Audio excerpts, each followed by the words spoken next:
அனைவருக்கும் வணக்கம். National heritage trust தேசிய மரபு அறக்கட்டளை புதுவை அருங்காட்சியகம் முன்னெடுக்கும் தொன்மை பேசுவோம் நிகழ்வுக்கு அனைவரையும் வரவேற்கின்றேன். ஒவ்வொரு காரிக்கிழமையும் முன்னெடுக்கப்படும் நிகழ்வின் இன்றைய சிறப்புரையினை வழங்க தொல்லியல் அலுவலர் பணி நிறைவு பெற்ற திருவாளர் சா. கிருஷ்ணமூர்த்தி ஐயா அவர்கள் தொல்லியல் துறையில் நான் கடந்து வந்த பாதை என்ற தலைப்பில் உரை நிகழ்த்த உள்ளார். ஐயா அவர்களுக்கு வணக்கம். தொடக்க உரையினை வழங்க புதுவை அருங்காட்சியகம் மற்றும் புதுவை அருங்காட்சியக ஆராய்ச்சி நூலகத்தின் இயக்குனர் அவர்களை அழைக்கின்றேன்.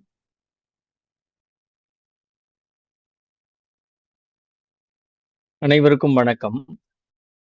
ஒவ்வொரு கிழமையும் காரிக்கிழமை மாலை நாம் கூடி நடத்தி வருகின்ற இந்த தொன்மை பேசுவோம் கருத்தரங்கம் ஒரு மிகச்சிறந்த செயல்பாட்டினை தொடர்ந்து செயல்படுத்தி வருகிறது. இதன் மூலமாக மிக அரிய செய்திகளை கொண்டு தமிழகத்தின் உலகத்தின் பல மூலைகளிலிருந்தும் பெரிய கருத்தாளுமைகள் நம்மோடு இணைந்து பல செய்திகளை பரிமாறிக் கொண்டிருக்கிறார்கள். அவர்களுடைய செய்திகளை நாம் கேட்டுக்கொண்டிருக்கிறோம். இன்றைய கிழமை இன்று நம்முடன் இணைந்திருப்பவர் ஒரு எளிமையான நடைமுறை பண்போடு பழகக்கூடிய மிகச்சிறந்த அறிவாற்றலை உடைய, தமிழகத்தில் மிகவும் பெரிய அளவில் கொண்டாடப்பட வேண்டிய ஒரு ஆளுமை. எளிமையாக நம்மோடு உரையாடினார், உறவாக நம்மோடு உரையாடினார். எப்படி இவரையெல்லாம் தமிழகம் கொண்டாடாமல் இருக்கின்றது என்ற கேள்வியை எண்ணிக்கொண்டே இன்று நான் வழிபட்ட பயணத்தில் மிகுந்த வருத்தமோடு வந்து கொண்டிருந்தேன். 1949 சடைச்சாமி பூமாத அம்மாளின் மகனாக பிறந்த இவர் 1978 தஞ்சை மாவட்ட தொல்லியல் அலுவலராக இணைந்திருக்கிறார். அன்று முதற்கொண்டு இவர் ஆற்றிய பணிகள் ஏராளம். தமிழகத்திற்கு இவர் ஆற்றிய தொண்டு மிக அரியது. இவரை பெரிய அளவில் தமிழகம் கொண்டாட வேண்டும். தமிழ்நாடு அரசு இவரை பல நிலைகளிலும் இவருடைய அறிவை பயன்படுத்தி கொள்ள வேண்டும். ஓய்வு பெற்றவர்கள் என்ற நிலையில் பலரை நாம் மீண்டும் எண்ணுவதில்லை. அந்த நிலையை நாம் தவிர்த்து கொள்ள வேண்டும். இவருடைய ஆய்வு நூல்கள் என்று கொண்டோமானால் ஏராளமாக எண்ணிலடங்காத நிலைகளில் இருக்கின்றன. சில நிலைகளில் இவருடைய நூல்களை நான் முன்பே படித்திருக்கிறேன். சில பகுதிகளை ஆழமாக படித்திருக்கிறேன், வியந்திருக்கிறேன். ஆனால் இவர்தான் என்று தெரியாமல் படித்திருக்கிறேன். ஐயாவிடம் பேசிய பிறகுதான் இவருடைய அவரை பற்றிய முழு செய்தியும் நமக்கு கிடைத்த பிறகுதான் ஐயாவால் தான் எழுதப்பட்டது அந்த நூல் என்று மிகவும் மகிழ்ச்சி கொண்டேன். ஐயா அவர்களுடைய சிறப்பான ஆய்வுகளை எல்லாம் அவர் ஒவ்வொன்றாக எடுத்து வைக்க வேண்டும். இந்த நிலையில் இது தொடக்க நிலையாக இருப்பதனால் அவருடைய தொடக்க காலம், தொல்லியல் துறையில் அவர் சேர்ந்த நிலை, அவருடைய எண்ணங்கள் எப்படியெல்லாம் இருந்தது, தொல்லியல் துறையினுடைய அனுபவங்கள் என்று சொல்லக்கூடிய பட்டறிவுகள், பல நிலைகளிலும் அவருக்கு பல வியப்புக்குரிய செய்திகள் நடந்திருக்கும். எளிமையாக இந்த கருத்தரங்கில் அவர் பேசட்டும். அடுத்தடுத்து அவருக்கு குறிப்பிட்ட தலைப்பிட்டு நாம் பேச அழைக்க வேண்டும். ஐயா அவர்களும் பேச வேண்டும். எனக்கு மிகுந்த மகிழ்ச்சி. இது 88வது கருத்தரங்கம் என்று கூறினார்கள். இந்த கருத்தரங்கில் ஒரு மிகச்சிறந்த தமிழகத்தின் மிகச்சிறந்த ஆளுமையை நம்முடைய புதுவை அருங்காட்சியகம் பேச அழைத்திருக்கிறது. மிக்க மகிழ்ச்சி ஐயா. உங்களோடு உறவாடி உரையாட காத்திருக்கின்றோம். நீங்கள் பேச்சு தொடங்கலாம் ஐயா. நன்றி, வணக்கம். நன்றி.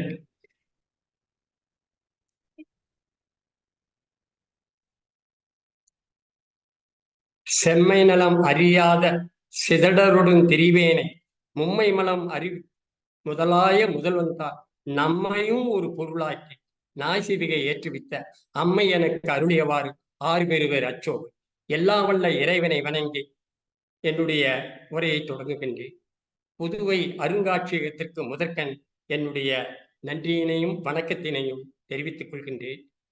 இதை கேட்கின்ற அறிஞர் பெருமக்களுக்கும் மற்றவர்களுக்கும் என்னுடைய வணக்கத்தையும் மாலை வணக்கத்தையும் நன்றியும் முதற்கண் குறிப்பிட்டு விடுகிறேன்.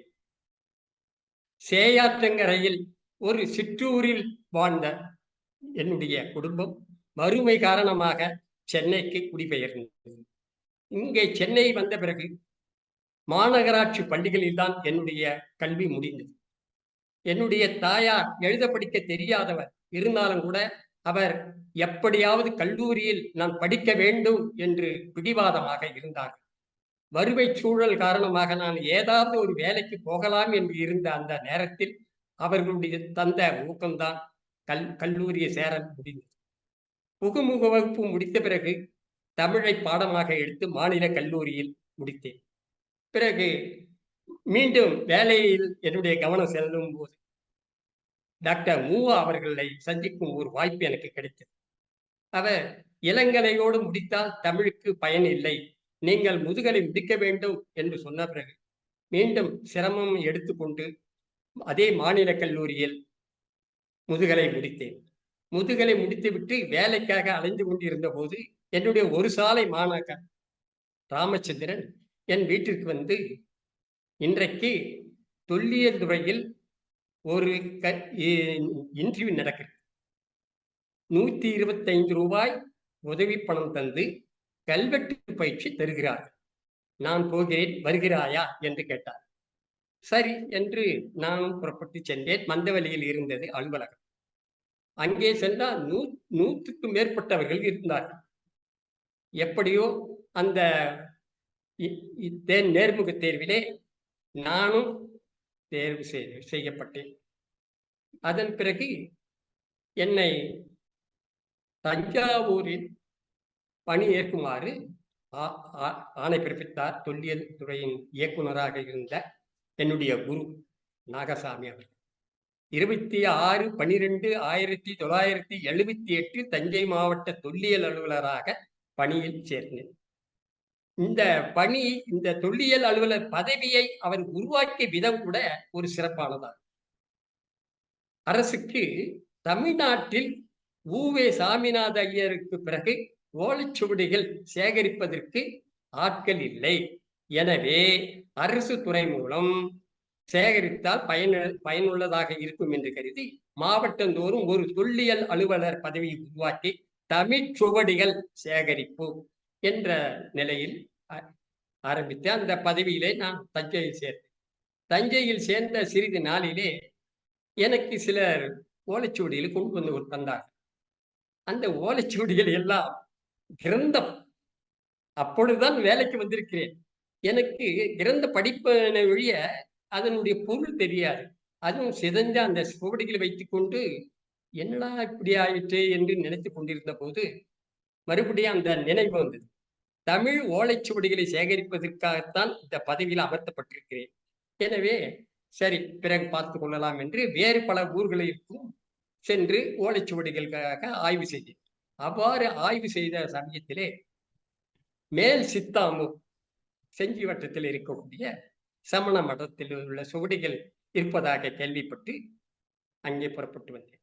அங்கே புறப்பட்டு வந்து அங்குள்ள சன்னியாசி சந்தித்து இங்கே உள்ள சுவடிகளை எல்லாம் ஆய்வு செய்ய வேண்டும் என்று சொன்னபோது அவர்கள் மிகுந்த ஒத்துழைப்பும் கொடுத்தார்கள். அது மட்டுமில்ல, அந்த கோயிலில் இருந்த உபாத்தியாயர் எனக்கு சில வழிமுறைகளை சொன்னார். கிரந்த சுவடிகளை எப்படி படிப்பது, கிரந்த சுவடிகள் எந்தெந்த வகையில் இருக்கும். பிறகு அங்கே இருக்கின்ற 193 சுவடிகளையும் படித்து எனக்கு தேவையான, அதாவது துறைக்கு தேவையான ஒரு 4 சுவடிகள், ஒன்று தொல்காப்பி, இரண்டாவது திருக்குறள், மூன்றாவது நாலடியார், நான்காவது அகப்பொருள், இந்த 4 நூல்களை மட்டும் இலவசமாக தொல்லியல் துறைக்காக பெற்றுக்கொண்டு என்னுடைய இயக்குநரை சந்தித்தேன். அவரும் மிகுந்த மகிழ்ச்சியோடு உன்னுடைய பணி தொடரட்டும் என்றார்கள். அதன் பிறகு தஞ்சை வந்து என்னுடைய பணி ஓலைச்சுவடிகள் சேகரிப்பது, கோயில்களிலே உள்ள கல்வெட்டுகளை பார்ப்பது, சிற்பங்களை பார்ப்பது, இப்படி பல்வேறு பணிகளுக்கிடையே முக்கியமாக ஓலைச்சுவடிகளை சேகரிப்பதில் தான் என்னுடைய கவனம் அதிகமாக இருந்தது.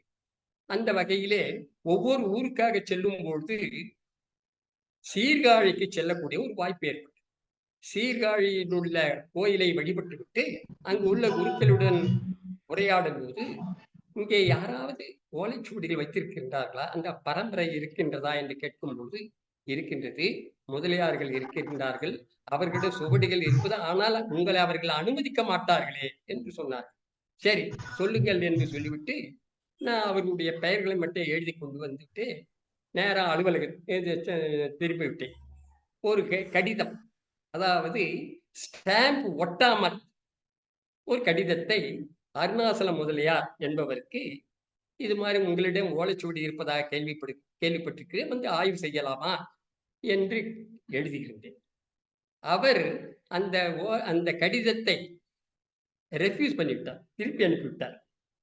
எனக்கு என்னடா செய்வது என்று யோசித்துக் கொண்டிருந்தபோது மறுபடியும் அந்த ஊருக்கு சென்று இன்னொரு நபரை சந்தித்தேன், பாலசுப்பிரமணிய முதலியார் என்பவர். அவரிடம் தொல்லியல் துறையில் நான் பணியாற்றுவதாக சொல்லி, உங்களிடம் ஏதாவது சுவடிகள் இருக்குதா? என்னிடம் சுவடிகள், அதுவும் ஒரு கட்டிருக்க வாங்க என்று மாடிக்கு அழைத்து சென்றார். அங்கே ஒரு 150க்கு மேற்பட்ட பழங்கால ஆவண சுவடிகள், அதாவது நிலம் விற்பது, வாங்குவது, கடன் கொடுப்பது, அல்லது அதனை அடைப்பது, அல்லது அடிமைகளை விலைக்கு வாங்குவது, இது போன்ற சுவடிகள். இந்த சுவடிகளை எல்லாம் யாவும் தமிழில் கூடியவை. அந்த சுவடிகளை எல்லாம் சிலது எடுத்து நான் படித்த உடனே அவர் என்னை மீண்டும் மீண்டும் பார்த்தார். ஏனென்றால் அப்பொழுது எனக்கு 30 வயது தான். இந்த 30 வயதிலே சுவடியெல்லாம் படிக்கிறானே என்று அவருக்கு ஆச்சரியம். நான் தொல்லியல் துறையில் பயிற்சி பெற்றதனால் என்னால் படிக்க முடிகிறது என்று சொல்லிவிட்டு சுவடிகளை படித்து நேரம் கடந்து விட்டு இரவு தஞ்சை செல்ல வேண்டுமே, என்ன செய்வது என்று விழித்துக் கொண்டிருந்த போது அவர், நம்முடைய வீட்டிலே தங்குங்கள், இன்றைக்கு நீங்கள் சுவடியெல்லாம் பார்த்து முடித்துவிட்டு நாளை காலையில் செல்லலாமே என்றார். உடனே எனக்கும் மகிழ்ச்சி அடைந்து அன்றைக்கு இரவு உட்கார்ந்து எவ்வளவு சுவடிகளை பார்க்க முடியுமோ அதில் எல்லாம் எழுதி கொண்டு காலையில் அவரிடம் விடைபெற்று, அந்த சுவடிகளிலே முக்கியமானது ஆளடிமை சாசன ஓலைகள் மட்டும் என்னுடைய துறைக்கு அனுப்பி, அங்கே நாகசாமி அவர்கள் மிகச் சிறப்பான கட்டுரையா இருக்கிறது, நீங்கள் அதை கல்வெட்டு காலாண்டிதழில் பதிப்பிக்க கொடுத்து விடுங்கள் என்றார்கள். அந்த நூல் பதிப்பிக்கப்பட்டது.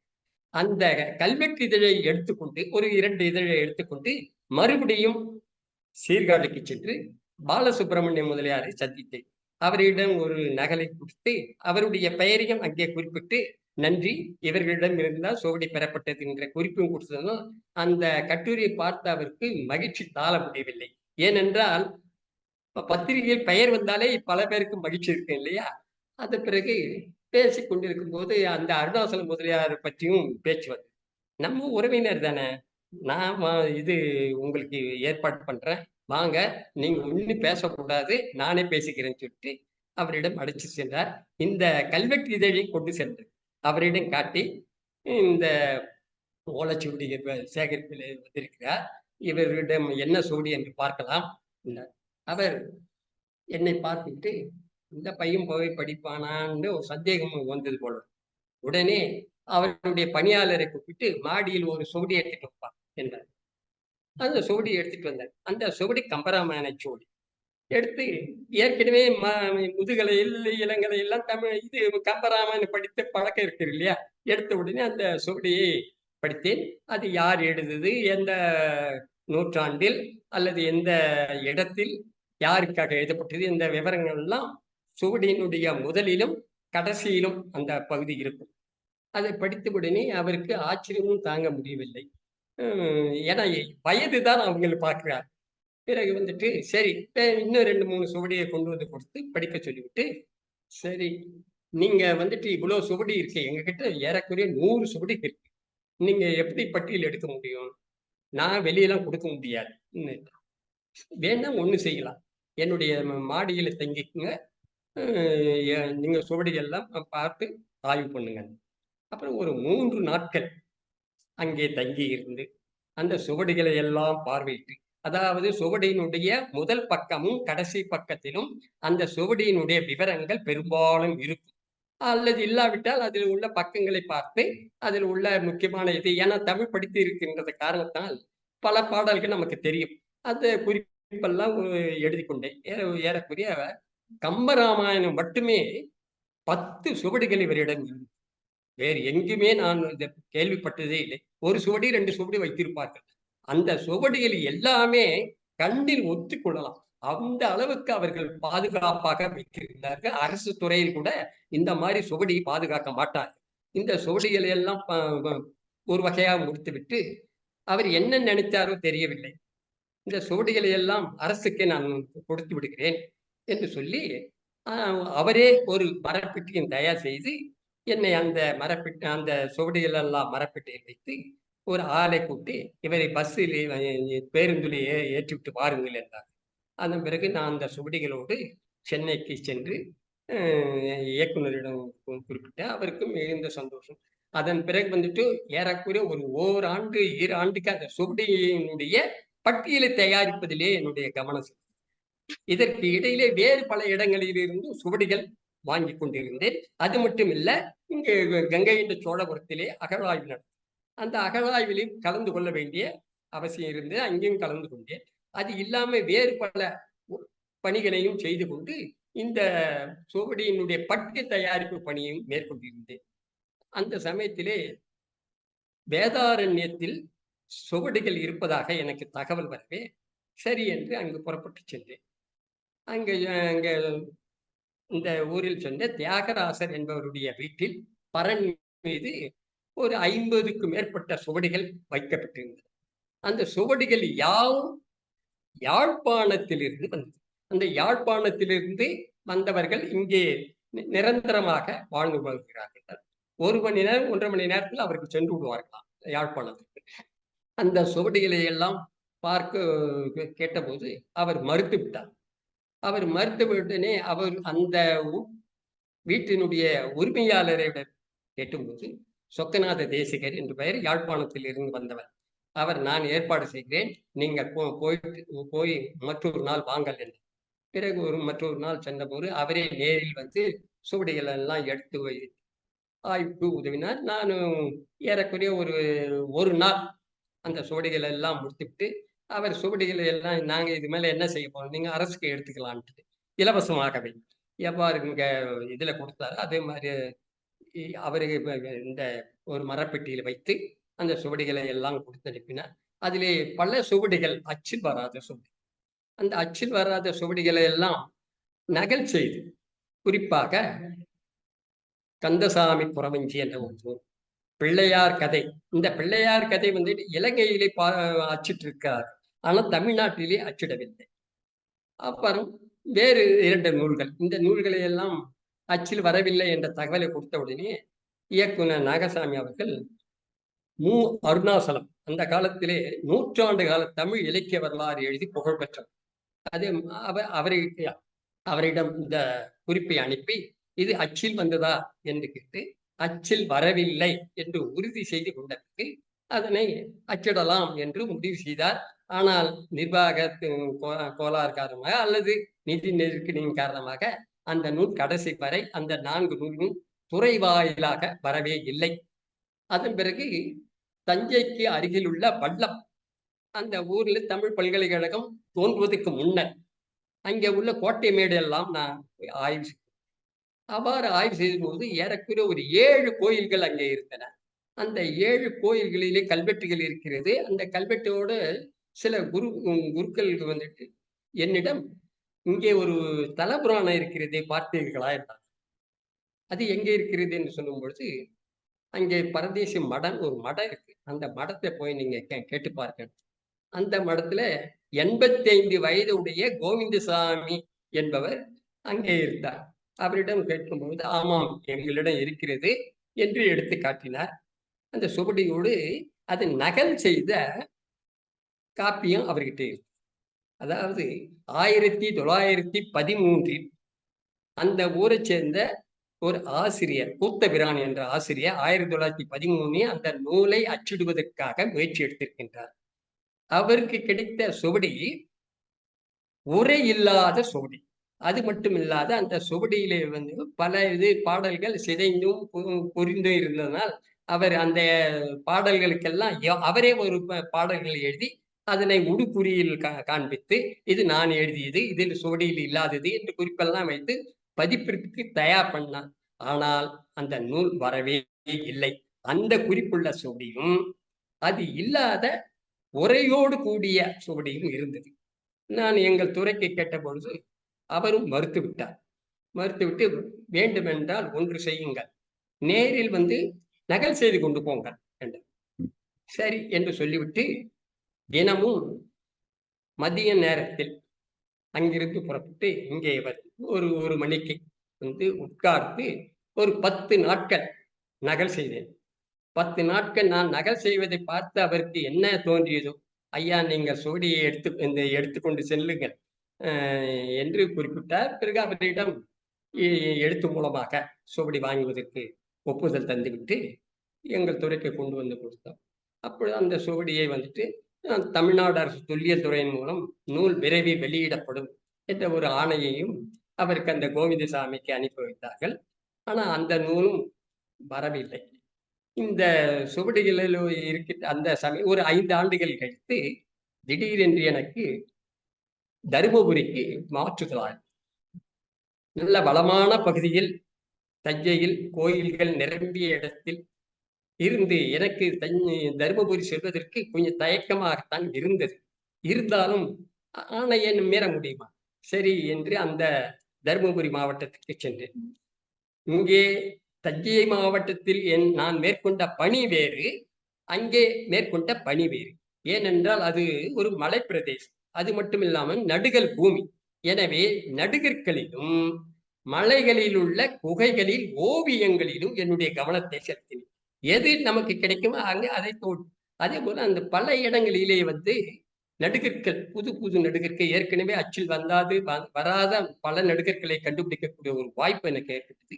அது மட்டும் இல்ல, சென்னை பல்கலைக்கழகம் கண்டுபிடித்த ஒரு ஓவியம் தவிர மீதி எந்த ஓவியம் அதுவரையில் கண்டறியாமல் இருந்தது. அங்கே உள்ள ஆசிரியர்கள், குறிப்பாக துரைசாமி போன்ற ஆசிரியர்கள் எனக்கு உறுதுணையாக இருந்து, ராமானுஜம் என்ற ஒரு ஆசிரியர் கூட பல்வேறு இடங்களுக்கு அவர்களுடைய ஸ்கூட்டரிலே அழைத்து சென்று ஓவியங்கள் உள்ள இடத்தை பார்வையிட்டு அது தொடர்பாக பல செய்திகள், நாளிதழ்கள், ஒரு வாரத்துக்கு ஒரு செய்தி என்ற வகையிலே நிறைய செய்திகள் வந்து கொண்டிருந்தது.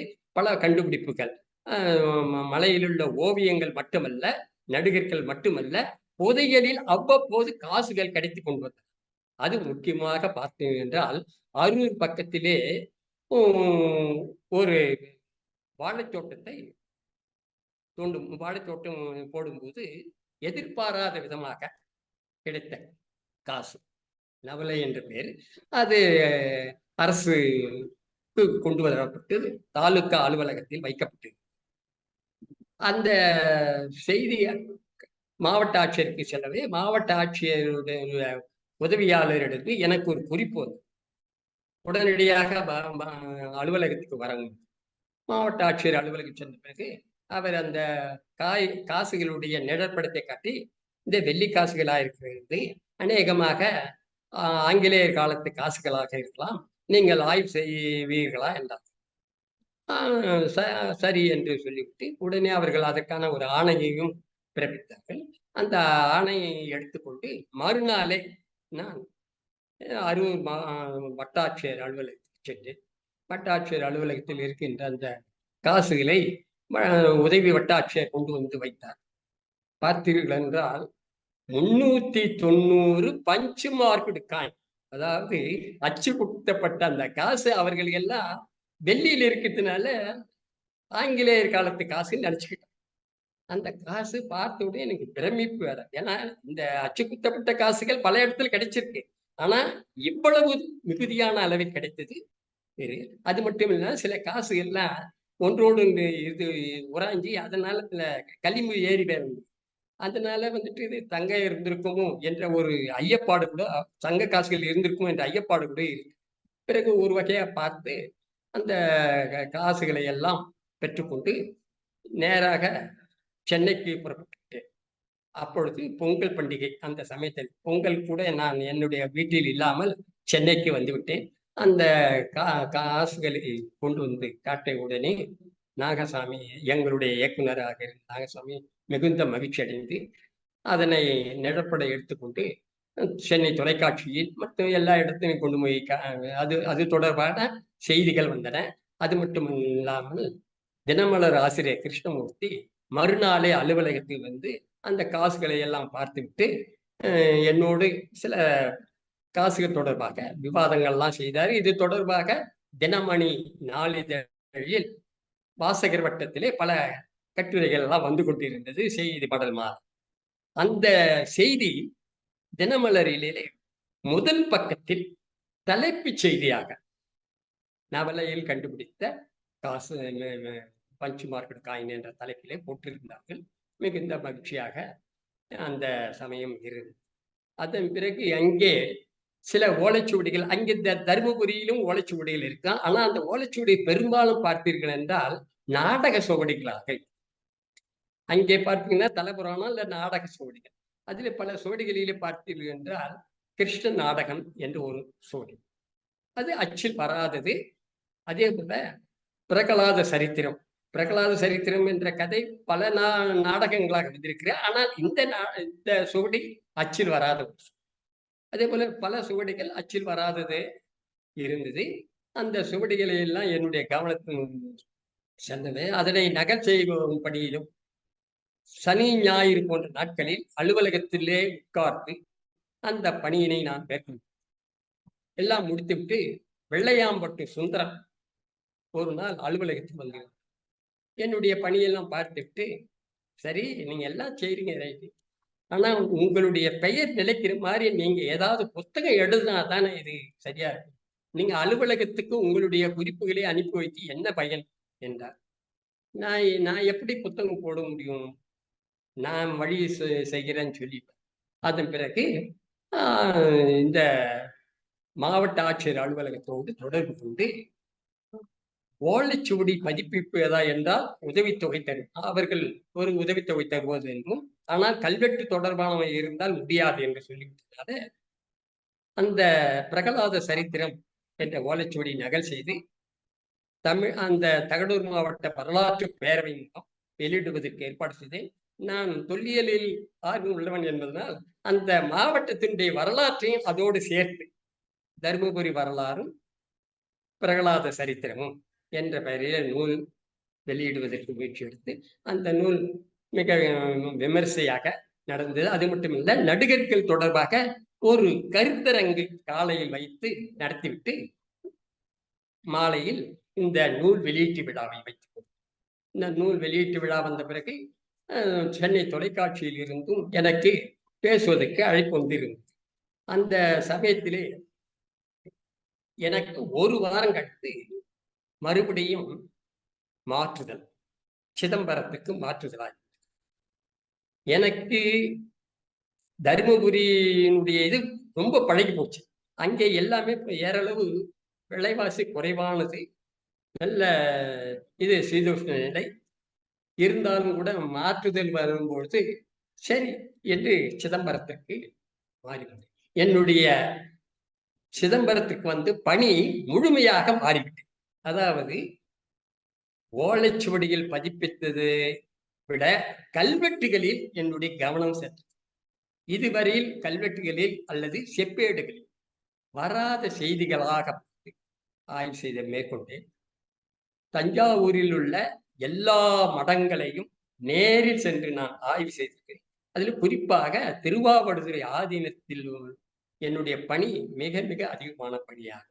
அங்கு உள்ள சிவபிரகாச தேசிகர் என்னுடைய சம வயது என்பவர் என்பதால் அவரோடு கொஞ்சம் நெருங்கி பழகிய காரணத்தாலும் கன்னியாகுமரி தொடங்கி காசி வரை அந்த திருவாவடுதுறை மடத்துக்கு கோயில்களும் கல்வெட்டுகளும் செப்பேடுகளும் இருப்பதால் அதனை ஆய்வு செய்து எங்களுடைய மாதாந்திர இதழான மெய்கண்டாரில் கட்டுரை எழுதுங்கள் என்றார்கள்.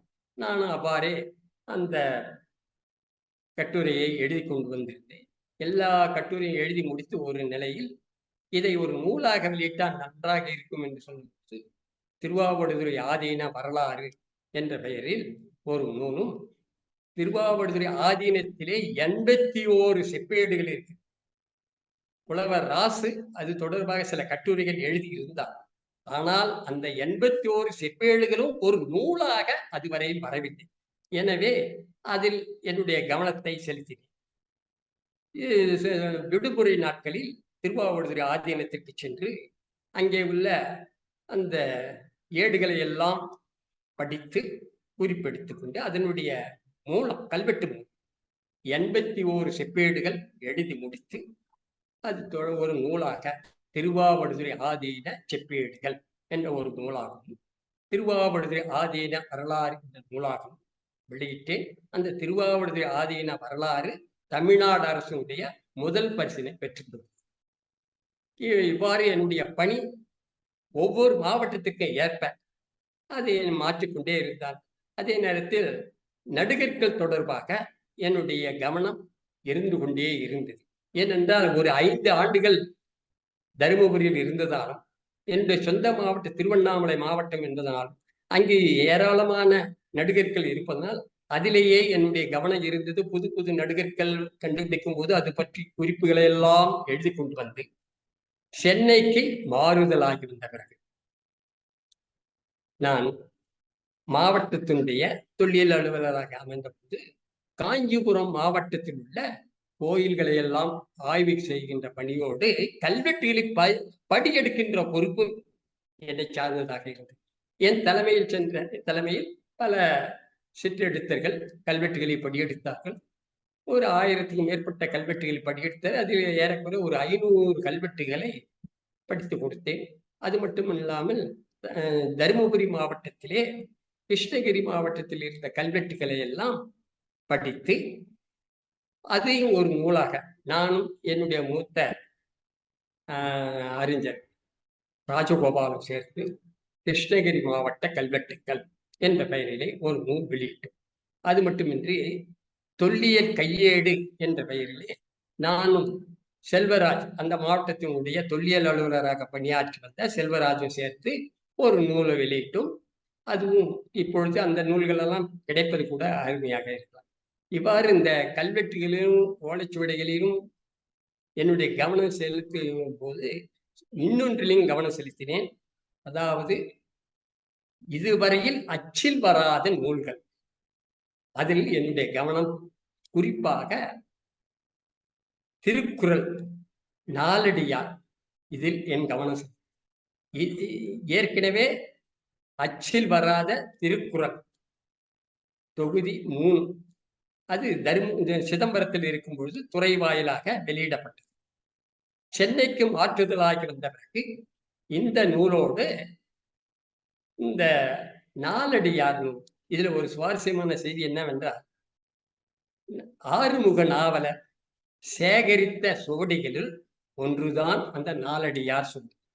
அந்த நாலடியார் சுவடி உரை, அச்சில் வராத உரை. ஏற்கனவே சரஸ்வதி மகால் நூலகம் நாலடியார் உரைவலம் என்ற ஒரு நூலை வெளியிட்டிருக்கு. அதுல 3 உரைகள் வந்திருக்கு. எப்படி திருக்குறளுக்கு பல உரைகள் இருக்கின்றதோ அவ்வாறே நாலடியாருக்கு பல உரைகள் இருக்கு. அதுல இன்னமும் அச்சில் வராத உரைகள் சில இருக்கின்றது. அதில் அச்சில் வராத இந்த உரை முழுமையாக இருந்ததுனால் நகல் செய்து விரிவான ஆய்வுரையுடன் அதனை நான் ஓய்வு பெறும் நிலையில் இருந்தபோது மணிவாசல் பதிப்பகத்தின் மூலமாக அந்த நூலை வெளியிட்டேன். அதே போல நான் முதலில் மேல் சித்தாமூர் சமண மடத்தில் இருந்து பெற்று வந்த திருக்குறள் பல ஆண்டுகள் கழித்து மீண்டும் அந்த சுவடியில் நகல் செய்து அது 4 தொகுதிகளாக, அறத்துப்பால், பொருட்பால் 2 தொகுதிகள், காமத்துப்பால். அது அந்த அறத்துப்பாலுக்கு நம்மளுடைய தமிழ் பல்கலைக்கழகத்தின் சுந்தரமூர்த்தி ஐயா அவர்கள் தான் அணிந்துரை கூட வழங்கியிருப்பார்கள். அதே போல காமத்துப்பாலுக்கு டாக்டர் நாகசாமி அவர்கள் அணிந்துரை வழங்கியிருப்பார்கள். இவ்வாறு என்னுடைய இந்த திருக்குறளும் நாலடியார் நூலும் வெளிவந்தது. இவர் தமிழோடு இன்னொரு முக்கியமான இதுன்னா கல்வெட்டுகள் தொடர்பாக பல நூல்கள் இருக்கின்றன. ஆனால் செப்பேடுகள் தொடர்பாக மாணவர்களுக்கும் ஆசிரியருக்கும் நூல் இல்லை என்ற ஒரு நிலையை அறிந்து தமிழ்நாட்டு செப்பேடுகள் தொகுதி 1, தமிழ்நாட்டு செப்பேடுகள் தொகுதி 2 என்ற 2 நூல்களை எழுதினேன். அதாவது தமிழ்நாட்டு செப்பேடுகள்ல முதல்ல சோழர்கள் வரையில் முதல் தொகுதியிலும், பிற விஜயநகர அரசு காலத்திலிருந்து சில சிற்றரசர்கள் அல்ல தனிநபர்கள் கொடுக்கின்ற தந்திருக்கின்ற செப்பேடுகளை எல்லாம் 2வது பகுதியிலும் அது பல பதிப்புகளை கண்டு இப்பொழுது கூட அது ஒரு ஆசிரியர்களுக்கும் அல்லது மாணவர்களுக்கும் பயன்படுகின்ற நூலாக இருக்கு.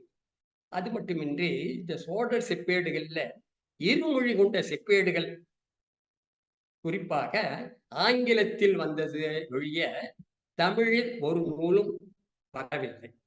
அந்த குறையை போக்குவதற்காக நான் முதலில் எசாலம் செப்பேடுகள் என்ற ஒரு நூலை வெளியிட்டேன். அதன் பிறகு திருவாலங்காட்டு செப்பேடுகளை வெளியிட்டேன். தமிழ் பல்கலைக்கழகத்தைச் சேர்ந்த வே மகாதேவன் சங்கரமூர்த்தியும் சேர்த்து அவர்கள் கூட சோழர் செப்பேடுகள் முழுமையாக அங்கே வெளியிட்டார்கள். நான் தனித்தனியாக ஒவ்வொரு சிறு சிறு நூல்களாக ஏறக்குறைய ஒரு 7 நூல்கள் எழுதி வெளியிட்டேன். அது மட்டுமின்றி சிதம்பரம் முக்கியமான தலம் என்பதால் அந்த சிதம்பரத்தில் இருக்கின்ற செப்பேடுகள் தொடர்பாக ஒரு நூல், ஏறக்குறைய ஒரு 10 நூல்கள் செப்பேடுகள் தொடர்பாக எழுதியிருக்கு. இந்த நடிகர்கள் தொடர்பாக எழுதப்பட்ட இந்த நூல் பல அறிஞர்கள் அல்லது சாதாரண பொதுமக்கள் பார்வைக்கு, குறிப்பாக நம்முடைய வாணி அறிவாளன் ஒரு முறை சந்திக்கும் பொழுது என்னை அறிமுகப்படுத்தும் போது கிருஷ்ணமூர்த்தி என்று, நடுகல் கிருஷ்ணமூர்த்தியா என்றார். அந்த அளவுக்கு அந்த நூல் பலருக்கு சென்றடைந்திருக்கு. பல பேர் இந்த கல்வெட்டுகள் போல செப்பேடுகளுடைய வாசகங்களுடன் நீங்கள் விரிவாக நூல் எழுதினால் பயன் இருக்கும் என்று பலர் குறிப்பிட்ட காரணத்தால் ஓய்வு பெற்று உடல்நிலை சரியில்லாத அந்த காலகட்டத்தில் ஒரு வகையாக தமிழ்நாட்டில் இருக்கின்ற செப்பேடுகளை எல்லாம் ஒரு தொகுதியாகும், நடிகர்களை எல்லாம் ஒரு தொகுதியாகும் தமிழ்நாட்டிற்கு வெளியில் உள்ள ஆந்திர பிரதேசம், கர்நாடகம், மத்திய பிரதேசம் மற்றும் கோவா, மகாராஷ்டிரா மாநிலத்தில் உள்ள நடுகல் கல்வெட்டுகளை எல்லாம் தொகுதி 2ஆகவும் பிரித்து முடிந்த வரை படங்களுடன் 2 தொகுதி ஏறக்குறைய ஒரு 1000 பக்கத்தில் அந்த நூல் வெளியிடப்பட்டது. இந்த நூல் வெளியிடுவதற்கு அரசு உதவி செய்தது. குறிப்பாக இயலிசை நாடக மன்றம் அதற்காக 2 லட்சம் ரூபாய் தொகையும் கொடுத்திருந்தார்கள். அதனால் அந்த நூல் வெளியிடுவதில் சிரமம் ஏதும் இல்லாமல் வெளியிட்டது. அதன் பிறகு காஞ்சிபுரம் மாவட்டத்தை தொடர்பாக தொல்லியல் நோக்கில் காஞ்சிபுரம் மாவட்டம் என்ற ஒரு நூல் எழுதப்பட்டது. அந்த நூல் ஏறக்குறைய ஒரு 100 பக்கத்துக்கு படங்களே அதில் இடம்பெற்றது. அந்த நூல் பல பதிப்புகளை கண்டது. அதுவும் மணிவாசக பதிப்பு. பிறகு உவே சாமிநாத ஐயர் நூலகத்தில் தில்லை உலா என்ற நூலை பதிப்பிக்குமாறு கேட்டுக்கொண்டார்கள். அந்த நூலும் பதிப்பிக்கப்பட்டது. அது மட்டுமின்றி அங்கே தொல்காப்பியத்திற்கு இதுவரையில் வராத உரை ஒன்று உள்ளது. அந்த உரையை நீங்கள் பதிப்பிக்க வேண்டும் என்று அதனுடைய நிறுவனர் சத்தியமூர்த்தி அவர்கள் கேட்டுக்கொண்டார்கள். நான் அந்த நூலுக்கான பதிப்பு பணியை முடித்து கொடுத்து விட்டேன். அது விரைவில் வரும் என்று நினைத்து என்னுடைய பணியானது பல்வேறு வகை. ஆனால் இதில் நான் அதிகமாக கவனம் செலுத்தாதது காசுகள் காசுகள் அதிக அளவு சேகரிப்பில் இல்லாமல், அதே போல அகழ்வாய்விலும் அதிகமான அளவில் என்னுடைய கவனத்தை செலுத்த. ஏனென்றால் எல்லாவற்றையும் தெரிந்து கொள்ள வேண்டும். எதிலாவது ஒன்றில்தான் நம்முடைய ஆராய்ச்சி இருக்க வேண்டும் என்று அடிக்கடி குறிப்பிடுவார். அந்த கருத்தின்படி போட்டி அதிகமில்லாத துறைகளாக, அதாவது நடுகல் கல்வெட்டு படிப்பது என்பது ஒரு சிரமமான வேலை. அதே போல செப்பேடுகளை படிப்பது, தேடுவது என்பது ஒரு சிரமமான வேலை என்பதனால் என்னுடைய கவனமெல்லாம் அதில் சென்றது. அந்த வகையிலே நான் பல செப்பேடுகளையும் ஓய்வு பெற்ற பிறகும் பல வாட்ஸ்அப் மூலமாக தங்களிடம் இருக்கின்ற செப்பேடுகளை அனுப்பி வைப்பார்கள். அதனை படித்து அது தொடர்பாக சில செய்திகளும் வரும், சில சங்கடங்களும் இதனால் ஏற்பட்டது. கல்வெட்டு படியெடுக்கும் பொழுதும் சில நேரத்தில் சங்கடங்கள் ஏற்பட்டது. நடுகல் கல்வெட்டுகளை படியெடுக்கும் போது மேற்கொண்ட பல சிக்கல்கள் இங்கே சொல்லி மாளாது. நான் மட்டுமல்ல, துறையில் இருக்கின்ற பலருக்கும் பல நெருக்கடிகள் ஏற்பட்டிருக்கின்றன. பல்வேறு பிரச்சனைகளுக்கு இடையே தான் எங்களுடைய பணி என்னுடைய பணியானது மேற்கொள்ளப்பட்டிருக்கிறது. இங்கே மான அவமானத்தை தாங்கிக் கொள்ள வேண்டும். ஏனென்றால் பல இடங்களில் சுவடியை காட்டவே மாட்டார்கள் அல்லது செப்பேட்டை காட்டவே மாட்டார்கள். அதற்காக பல முறை முயன்று அவர்களை சமாதானப்படுத்தி பிறகுதான் நம்முடைய பணியை மேற்கொள்ளும். இதுல ஒரு வேடிக்கை என்னவென்றால், சீர்காழியில நான் சேகரித்திருந்த அந்த சுவடி தொடர்பாக பேரறிஞர் மு. அருணாசலம் அவர்களிடம் குறிப்பிட்டேன். அவர் அதை பார்த்துவிட்டு அதை இந்த செய்தி கேட்டு அவருடைய அப்பா கிருஷ்ணமூர்த்தி முதலியாரிடம் நான் எவ்வளவோ முயன்று சுவடி காட்டுமாறு கேட்டேன். அவர் காட்டவே இல்லை. நீங்கள் எப்படி வாங்கினீர்கள் என்று வியப்படைந்தார். அந்த ஒரு, அதாவது சாமதான பேத தண்டம், அந்த முறையிலே தான் என்னுடைய பணிகள் இருந்தது. இந்த ஓய்வு பெற்ற பிறகு என்னுடைய கவனம் எல்லாம் பெரும்பாலும் கல்வெட்டுகள் தொடர்பாகத்தான் இப்போது இருக்கு. ஏனென்றால் எங்கள் துறையிலே கூட கல்வெட்டுகள் படிப்பதற்காக படிகளை அனுப்புகின்றார்கள். திருவள்ளூர் மாவட்ட கல்வெட்டுகள், ஏனென்றால் அந்த மாவட்டத்தில் உள்ள கல்வெட்டுகள் எல்லாம் நான் தான் பெரும்பாலும் படி எடுத்திருக்கின்றேன் பணியில் இருக்கும்போது. எனவே அந்த கல்வெட்டுகளை படிப்பது என்பது எனக்கு எளிதான செயல்தான். அந்த கல்வெட்டுகளை படித்து முதல் தொகுதி வந்துவிட்டது. இரண்டாவது தொகுதியும் கொடுத்து விட்டேன். அது விரைவில் வரும் என்று நினைக்கிறேன். மூன்றாவது தொகுதியாக திருவொற்றியூர் மட்டும் எடுத்துக்கொண்டு அந்த பணி நடைபெற்று இருக்கிறது. அதாவது நான் பணியில் இருந்த காலத்தை விட தற்போது என்னுடைய பணி அதிகமாக இருக்கிறது. காலை 10 மணிக்கு ஆரம்பித்து மதியம் உணவு உண்டு விட்டு மறுபடியும் ஒரு 4 மணிக்கு ஆரம்பித்து 7, 8 வரையில் என்னுடைய பணி தொடர்ந்து கொண்டுதான் இருக்கிறது. இறைவனுடைய ஆற்றலா, இறைவனுடைய நற்கருணை காரணமாக என்னுடைய பணிகள் நடந்து கொண்டு வருகின்றன. பல நூல்கள் இதுவரையில் வந்திருக்கின்றது. ஏறக்குறைய ஒரு 65 நூல்கள் வந்திருக்கலாம். என்னுடைய நூல்களின் சில நூல்கள் பரிசு பெற்றிருக்கிறது. அதில் குறிப்பாக திருவாவடுதுறை ஆதீன வரலாறு, அவ்வாறு என்னுடைய சொந்த ஊரான திருவோத்தூர் வரலாறு, அந்த நூலுக்கும் பரிசு கிடைத்தது. நாலடியார் அச்சில் வராத அந்த நாலடியார் நூலுக்கும் பரிசு கிடைத்தது. கிருஷ்ண நாடகம், இந்த நாடகத்துக்கும் பரிசு கிடைத்தது. இறுதியாக உவே சாமிநாத ஐயருடைய விருது 1 லட்சம் ரூபாயும் தமிழ்நாடு அரசினுடைய 1917 எனக்கு கிடைத்தது. அதாவது பணி காலத்தில் பெற்றதை விட பணி முடிந்து ஓய்வு பெறுகின்ற இந்த காலத்தில் பல விருதுகளும் பரிசுகள் என்னை தேடி வந்திருக்கின்றன. எல்லாம் வல்ல அந்த இறைவனுடைய கருணையால் என்னுடைய செயல் நடந்து கொண்டு இருக்கின்றது. இந்த அளவுக்கு எனக்கு வாய்ப்பு தந்த புதுவை அருங்காட்சியகத்திற்கும் அதனுடைய பொறுப்பாளர்களுக்கும் மற்றும் உள்ள நண்பர்களுக்கும் இதை செவிமடுத்த பெருமக்களுக்கும் மீண்டும் மீண்டும் என்னுடைய நன்றியினை தெரிவித்துக் கொண்டு அமைகின்றேன். வணக்கம்.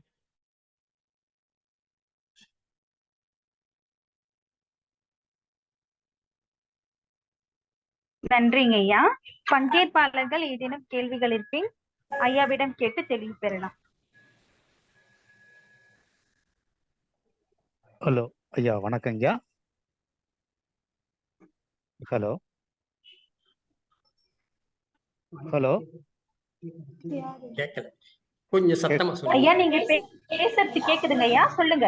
அது கொஞ்சம் காது பிரச்சனை, அதால கொஞ்சம் ஐயா. வணக்கம் ஐயா. வணக்கம், சொல்லுங்க. நான் முத்துக்கண்ணன், ஆர் முத்துக்கண்ணன், தேனி மாவட்டத்துல இருந்து பேசுறீங்க. இப்ப பாத்தீங்கன்னா உங்களோட உரை அருமையாக இருந்தீங்க. உங்களுடைய அனுபவங்கள் வந்து சிறப்பாக சொன்னீங்க. எனது கேள்வி என்னன்னா ஐயா, இப்ப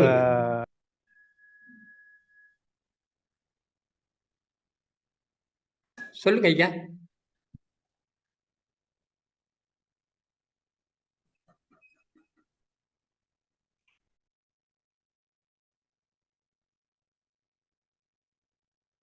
முத்துக்கண்ணன் ஐயா, உங்களோட இது வந்து மியூட்ல போயிடுச்சு, அன்மியூட்ல போயிடுச்சு பாருங்களேன்.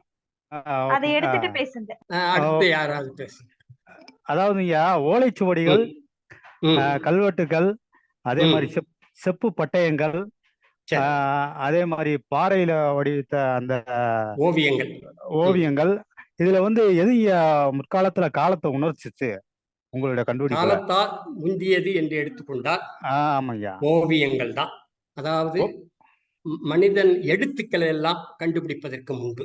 அது குறிப்பாக தமிழ்நாட்டிலே தருமபுரி மாவட்டத்தில் மட்டும்தான், தருமபுரி என்று கூட சொல்ல முடியாது, கிருஷ்ணகிரி, பிரிக்கப்படாத தருமபுரி மாவட்டம் அல்லது கிருஷ்ணகிரி மாவட்டம், கிருஷ்ணகிரி மாவட்டத்தில் மலைகளில் இருக்கின்றது. இந்த மலைகளில் உள்ள குடைவரைகளில் இந்த ஓவியங்கள், இந்த ஓவியங்களில் பார்த்தீர்கள் காவி நிறத்தில், செம்பழுப்பு நிறத்தில் கூடிய ஓவியங்கள் தொன்மையானதாகும். வெள்ளை நிறத்தில் கருப்பு வண்ணத்தில் இருக்கக்கூடிய ஓவியங்கள் பிற்காலத்தவையாகவும் இருக்கும். இந்த மகாராஜ கடை ஏறக்குறைய ஒரு 2000 அடிக்கு மேல உயரமான மலை. அதில் ஏறுவது என்பதே மிகவும் சிரமமான சிரமம். ஏன்னா 40 வயதில் இருக்கும் பொழுது நான் ஏறியதால் எனக்கு பிரச்சனை இல்லை. ஒரு சுவாரஸ்யமான சம்பவம் என்னவென்றால், ஐராவதம் மகாதேவன் அவர், நடன காசிநாதன் அவர் அந்த மகாராஜ கடையில் உள்ள ஓவியங்களை பார்வையிடுவதற்காக வந்தார்கள். மலை மீது ஏறினோம். காலையில் 7 மணிக்கு தொடங்கியது. ஏறக்குறைய 12 அல்லது 1 மணிக்குத்தான் போய் சேர்ந்தோம். ஓவியங்களை எல்லாம் பார்த்துவிட்டு, அங்கே 2 விதமான ஓவியங்கள் இருக்கு. மலை குகையில் குடைவரையில் இருக்கின்ற ஓவியம் வேறு, அந்த கல் திட்டைகள் எனப்படுகின்ற இறந்தவர்களுக்கு எடுக்கப்படுகின்ற நடுகள் சின்னம், அந்த கல் திட்டையிலே ஒரு 4-5 திட்டைகளில் இந்த ஓவியங்கள் இருக்கின்றன. அதாவது வீரர்கள் போரிடுவது போன்றும், அல்லது அவர்கள் குதிரையை சவாரி செய்வது போன்றும், மிருகங்களை வேட்டையாடுவது போன்றும் பல்வேறு வகையான ஓவியங்கள் அங்கே இருக்கின்றது. இது ஒரு பக்கத்தில் இருக்கு, இது ஒரு பக்கத்தில் இருக்கு. இந்த போனா இங்க வர முடியாது, இதுக்கு ஒரு நாள் போகணும், இதுக்கு ஒரு நாள் போகணும். இந்த போயிட்டு திரும்பி வரும்பொழுது அவருக்கு ஏறக்குறைய 70 வயதுக்கு மேல இருந்தது. கையில ஸ்டிக் வச்சுட்டு நடந்து வந்துகிட்டு இருந்தார். அவர் நடன காசிநாதன் கூட கொஞ்சம் தடுமாறினார் இறங்குவதற்கு. ஆனால் ஐராவதம் மகாதேவன் உறுதியாக இருந்தார். அவருடைய இதை பார்த்து எனக்கு கூட ஆச்சரியமாக இருந்தது. அந்த கல்வெட்டின் மீது அவருக்கு இருக்கின்ற அந்த ஆர்வம் காரணமாக அங்கே வந்தார். அது இந்த மகாராஜ கடை. அதே போல கிருஷ்ணகிரி மலையிலே சையத் பாட்ஷா மலையின் பெயர். அந்த சையத் பாட்ஷா மலையில 2 இடத்துல ஓவியம். கீழே வந்துட்டு வீரர்கள் போரிடுவது. அதனாலதான் நடுகள் என்பது முதலில் ஓவியத்தில் இருந்து பிறகு சிற்பமாக மாறியது என்ற ஒரு கருத்தினை நான் முதலில் குறிப்பிட்டிருந்தேன். அது தமிழ்நாட்டில் மட்டுமல்ல, கேரளாவில் இருக்கிறது, குஜராத்தில் இருக்கிறது, பல்வேறு மாநிலங்களிலும் அந்த முறை இருக்கின்றது என்று அறிஞர்களும், அதனை பெரும்பாலான அறிஞர்கள் ஏற்றுக்கொண்டார்கள். அருமை அருமையா. மலையின் உச்சிக்கு செல்லும் வழியில் ஒரு குடைவரை, அதே கிருஷ்ணகிரி சையத் பாட்ஷா. அங்கே பறவையை வேட்டையாடும், அங்கே அந்த காட்டுக்கோடிகளை எல்லாம் வேட்டையாடுகின்ற காட்சியும், 7 பேர் சேர்ந்து கொண்டு நாட்டியம் ஆடுகின்ற காட்சி அங்கே இருக்கு. அதாவது இந்த ஓவியங்கள்ல கூட இது தொடர்பாக பல ஆராய்ச்சிகள் பலர் அதில் ஈடுபட்டிருக்கின்றார், அதை சொல்ல வேண்டும். எனவே முதலில் தோன்றியது இந்த இதுதான். இரண்டாவது ஓலைச்சுவடி தான் கல்வெட்டுக்கும் செப்பேடுக்கும் தொடக்கம். முதலில் எந்த ஆவணமும் ஓலையில் தான் எழுதப்படும். ஓலையில் எழுதப்பட்டது முதல் பிரதி என்று எடுத்துக்கலாம். கல்வெட்டு வந்து 2ஆம் பிரதி, திரிபலா சாசனம் என்று செப்பேடுகளை குறிப்பிடுவார். எல்லா கல்வெட்டுகளுக்கும் அவசியம், அதே போல எல்லா செப்பேடுகளுக்கும் கல்வெட்டு இருக்க வேண்டிய அவசியம் இல்லை. எல்லா செப்பேடுகளுக்கும் எல்லா கல்வெட்டுகளுக்கும் மூலம் ஓலைச்சுவடியாகத்தான் இருக்க வேண்டும். எனவே ஓலைச்சுவடி தான் தொடக்கம். ஆனால் இந்த ஓலைச்சுவடியை ஒரு 300 ஆண்டுகளுக்கு மேல் தாக்கு பிடிக்க முடியாது.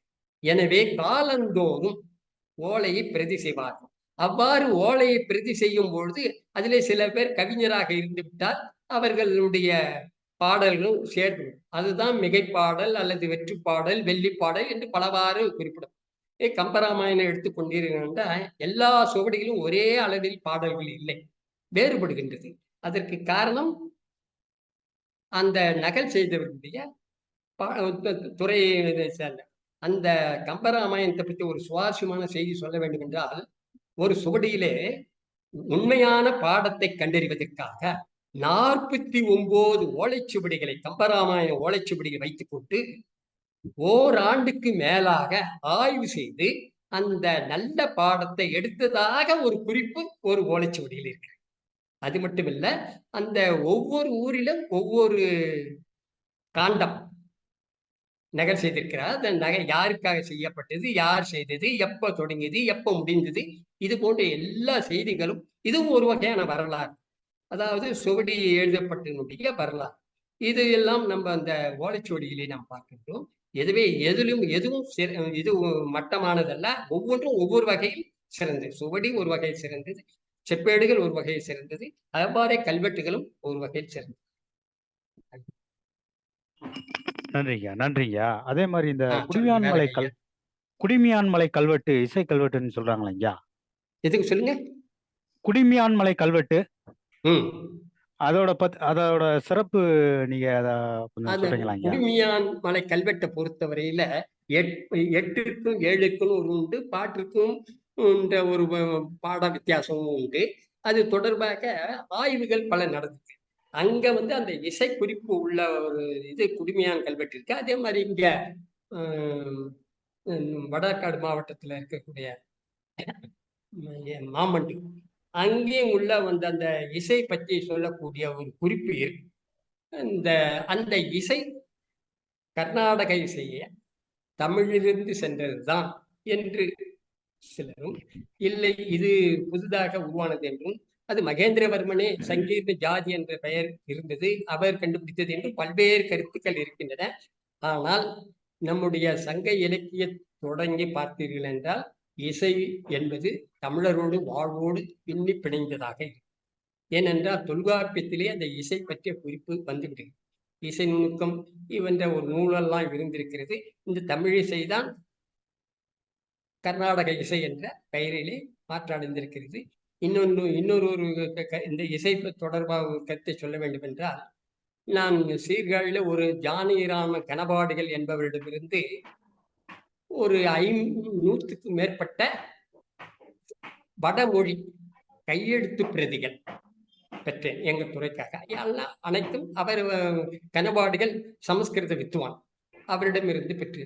அதிலே ஒரு குறிப்பு மட்டும் 1901 என்று நினைக்கின்றேன். அதுல அந்த குறிப்புல எழுதியிருக்காங்க, இவருடைய தியாகராசனுடைய பாடல்களை சிலது மொழிபெயர்த்திருக்காங்க. பாரதிதாசன் மொழிபெயர்த்தார் என்று ஒரு கருத்து உண்டு, வேறு சிலரும் தமிழ் மொழிபெயர்த்தார் என்று உண்டு. ஆனால் இங்கே மொழிபெயர்த்திருக்கின்றார்கள். துரதிருஷ்டவசமாக அந்த பாடல்கள் நமக்கு கிடைக்கவில்லை. ஒரு சில பாடல்கள் மட்டும் நான் சேகரித்த சுவடியிலே இருக்குது. அதிலே ஒரு குறிப்பு சொல்லும் பொழுது, தியாகராசர் பெரிய இசை மேதை இல்லை, ஆனா அவர் இறைவனுடைய அருள் பெற்ற ஒரு ஞானி. அவருக்கு இசையை பற்றி அதிகம் தெரியாதுன்ற ஒரு குறிப்பு அதுல இருக்கு. அது எந்த அளவுக்கு உண்மைன்றதை பத்தி நான் ஆராய்ச்சி பண்ணல. ஆனா அவரை பத்தி சுப்பிரமணிய சாஸ்திரி என்பவர் அந்த காலத்துல விமர்சனம் பண்ணியிருக்கார். அதாவது தியாகராசருடைய சமகாலத்திலேயே அதை பத்தி அந்த குறிப்பெல்லாம் இருந்திருக்கு. அந்த தியாகராசரே தெலுங்கு பண்டிட் தான், அவரே ஒரு கவிஞர் தான். ஆனாலும் இந்த ஒரு விமர்சனம் இருந்திருக்கு. நன்றிங்க. அடுத்தீங்க, இப்ப இந்த தொல்லியல் துறை சார்பாக பாதுகாக்கப்பட்ட பகுதிகள் இருக்கு பாத்தீங்களா ஐயா? தொல்லியல் துறை சார்பாக பாதுகாக்கப்பட்ட இடங்கள் இருக்கு பாத்தீங்களா ஐயா? சொல்லுங்க ஐயா. அதுகெல்லாம் அழிவின் விளிம்பில் இருக்கும்போது அதை பாதுகாப்புறதுக்கு யார் ஐயா தொடர்பு கொள்றது?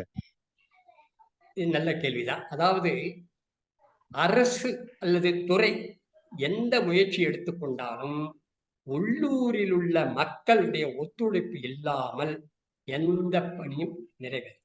ஏனென்றால் முக்கியமான தொல்லியல் தடங்கள்ல தான் போயிட்டு அவன் போறவன் அவனுடைய பெயரை எழுதி வைக்கிறான். அந்த இது இப்ப நான் சமீபத்துல இதுக்கு போயிருக்கேன்,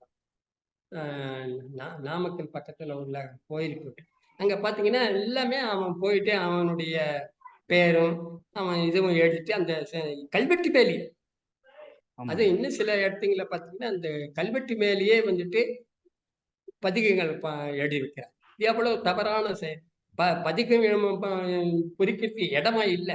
அந்த கல்வெட்டு உள்ள இடத்துலயா போய் பதிக்கிறது. திருவண்ணாமலையில அப்படித்தான் நடந்தது. அது நான் அதை சுட்டிக்காட்டி நான் பணியில் இருந்தபோது. இந்த மாதிரி பல இடங்கள்ல நடக்குது. இதுக்கு வந்துட்டு சட்டங்கள் என்னமோ இருக்கு. அதாவது சட்டங்கள் வந்துட்டு 100 வருஷத்துக்கு உள்ளதுதான் பதிவு பண்ணணும். அதாவது கல்வெட்டுகளை சிதைச்சா இந்த தண்டனை இப்படி போடுறாங்க. அந்த வெளியே போர்டு எல்லாம் கூட வைக்கிறாங்க. எது இருந்தாலும் அது அந்தந்த மாவட்டத்தினுடைய தொல்லியல் அலுவலர் என்ற பதவி இருக்கு. அவங்களோடு நீங்கள் தொடர்பு ஒண்ணு மாநில அரசோட தொடர்பு கொண்டா இந்த தொல்லியல் அலுவலர்.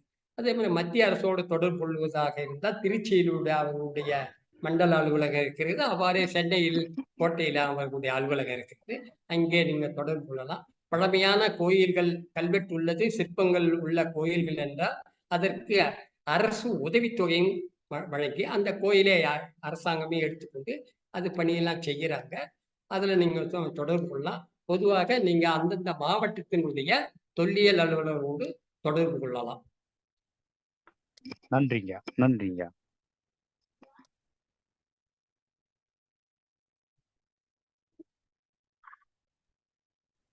நன்றிங்க ஐயா. பங்கேற்பாளர்கள் ஏதேனும் கேள்விகள் இருக்கு ஐயாவிடம் கேட்டு தெரிவித்தார்.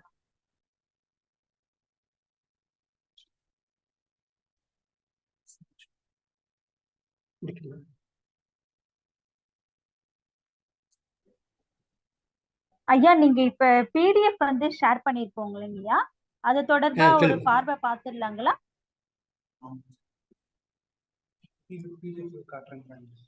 பிடிஎஃப் அனுப்புங்க. நான் அடுத்த படம் போலும் அனுப்புங்க. இந்த படங்கள்லாம் இது பார்த்தீங்கன்னா கிபி அதாவது பொது ஆண்டு 6ஆம் நூற்றாண்டில் எடுக்கப்பட்ட ஒரு நடுகள். இந்த நடுகள் வந்துட்டு அந்த ஊரில் இது KN புதூர் என்ற ஊர். அது அந்த ஊர்ல ஏரியில முழுகி கிடந்தது.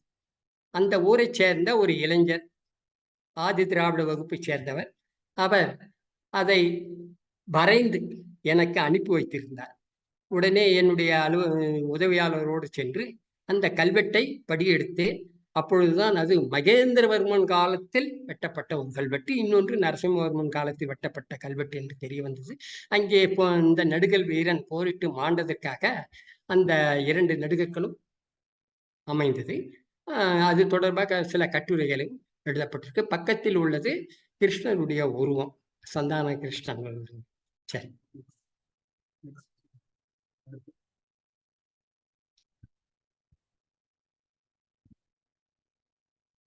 இதெல்லாம் என்னுடைய கண்டுபிடிப்புகள் நூல்களை உள்ளதுதான். தருமபுரியில பெரும்பாலும் தருமபுரியில உள்ள செய்திகள் தான் அதிகமான அளவில் இருக்கும். இந்த நடுகற்கள், அந்த காசுகள், கல்வெட்டுகள் பெரும்பாலும் இந்த தருமபுரி மாவட்டத்தில் உள்ளது அதிகமான அளவில் இருக்கு.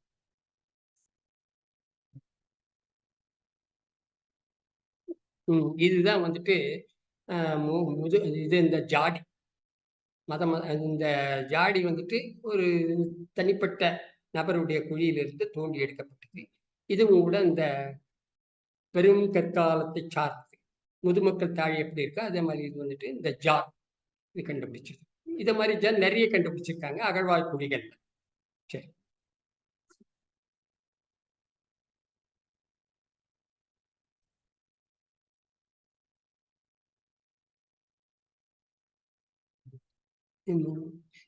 இது ஒரு கல்வெட்டினுடைய தெளிவாக போடும்.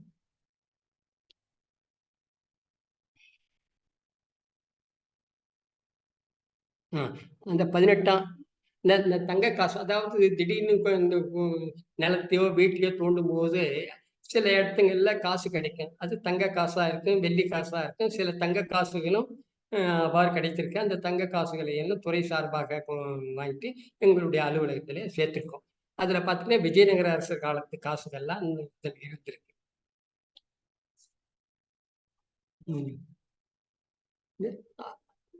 அதே மாதிரி இந்த அதியமான் கோட்டையில திடீரென்று ஒரு நாள் அலுவல் சாராமல் பிரதம மந்திரியாக இருந்த ராஜீவ் காந்தி அவர்களும் சோனியா காந்தியும் அந்த கோட்டைக்கு அதியமான் கோட்டையில் உள்ள சென்றாய் பெருமாள் கோயில் சுவாமி தரிசிப்பதற்காக வருவதாக இருந்தது. மாவட்ட ஆட்சியர் என்னையும் மற்றொரு நபரையும் இந்த அவர்களுக்கு விளக்கி கூறும் பணிக்காக அனுப்பி வைத்திருந்தார்கள். அங்கே சென்று ராஜீவ் காந்திக்கும் சோனியா காந்திக்கும் அந்த கோயிலுடைய விளக்கும் பணியிலே நான் ஈடுபட்டிருந்தேன். அப்பொழுது கருப்பையா மூப்பனார் அவர்களும் வந்திருந்தார்கள். இந்த சமயம் அவர்கள் தனியாக ஒதுக்கி ஒரு இடத்தில் அமர்ந்திருந்தார்கள். அவர்களோடு அந்த கோயில் தொடர்பாக விவாதங்கள்லாம் செய்து கொண்டேன்.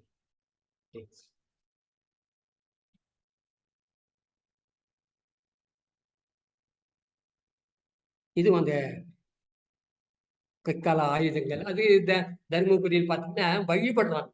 அது ஒரு திருவண்ணாமலை மாவட்டத்திலே அந்த அந்த இது புதிய கற்கால கருவிகளிலேயே வழிபடுறாங்க. இதெல்லாம் அந்த ரொம்ப பிற்காலத்தது, பிரிட்டிஷ் பீரியடு, அந்த சமயத்தில் உள்ள டாலர் அது மாதிரியான பொருட்கள். இது எல்லாமே பூமிக்குள்ளிருந்து கிடைத்தது.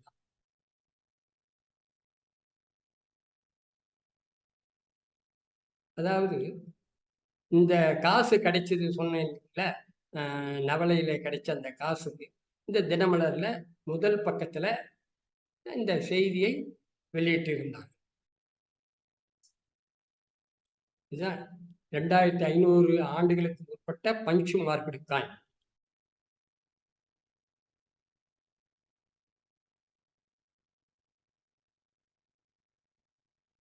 இது ஒரு சுவாரஸ்யமான செய்தி. நீதி சாரம் என்ற ஒரு நூல் உண்டு. அந்த நூலிலே எதையெல்லாம் செய்ய வேண்டும், எதெல்லாம் தவிர்க்க வேண்டும் என்று சொல்லும் பொழுது மரம் வளர்த்தால் சொர்க்கம் என்ற ஒரு கருத்தை அந்த நூலிலே சொல்லியிருக்கு. ஏனென்றால் மரம் வளர்த்து ஒரு ஆசை காட்டு, எந்தெந்த மரம் எந்தெந்த பகுதியில நடணும், அதுக்கு என்னென்ன செய்யணும்ன்ற சொல்லும் போது இந்த மரம் வளர்த்தால் சொர்க்கம் என்ற ஒரு கருத்து அந்த சுவடியில இருக்கு. இது தொடர்பாக செய்திகள் எல்லாம் அப்பொழுது நிறைய பத்திரிகையில வந்திருக்கு.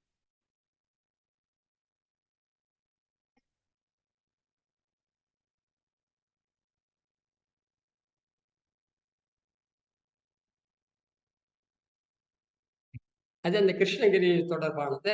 இப்போ ஓவியம் சொன்னேன் இல்லையா, அதனுடைய இது ஆங்கிலத்தில் உள்ள ஒரு பத்திரிகையில அதை பத்தி ஒரு குறிப்பு கொடுத்துருக்கேன்.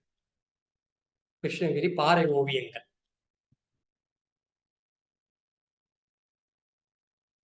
இதுவும் அதேதான். அது அந்த மலைக்கு பேரு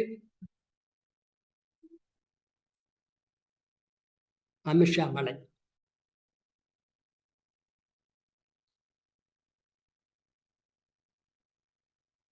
இது இந்த தர்மபுரியினுடைய சிறப்பை ஒட்டி ஒரு கட்டுரை எழுதியிருக்கு. அதே மாதிரி அந்த சிந்துவெளி அடையாள கற்கள் இந்த ஓவியங்கள்ல எப்படி இருக்கு, கல்வெட்டுகள்ல எப்படி இருக்கு, அது தொடர்பாக ஒரு செய்தியும் இதுல கொடுத்து.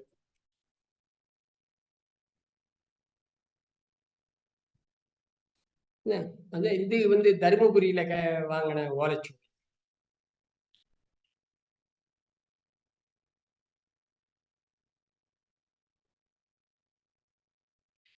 அதாவது நம்முடைய பண்டிகைகள் அல்லது திருவிழாக்கள்ல குறிப்பா பொங்கல் பண்டிகை பெருசா நம்ம சொல்லிட்டு இருக்கோம். ஆனா இந்த பொங்கல் பண்டிகை எப்ப ஏற்பட்டது, இது தொடர்பான கல்வெட்டுகள் என்ன என்பதை முதலில் 1988 தின மலர் பத்திரிகையில் ஒரு பெரிய கட்டுரையாக எழுதியிருந்தேன். பொங்கல் ஒரு வரலாற்று கண்ணோட்டம் என்று. அதில் ஸ்ரீகாலத்தில ராஜேந்திர சோழனுடைய கல்வெட்டுல சங்கராந்தி என்ற பெயரிலே அந்த பொங்கல் பண்டிகை கொண்டாடப்படுது.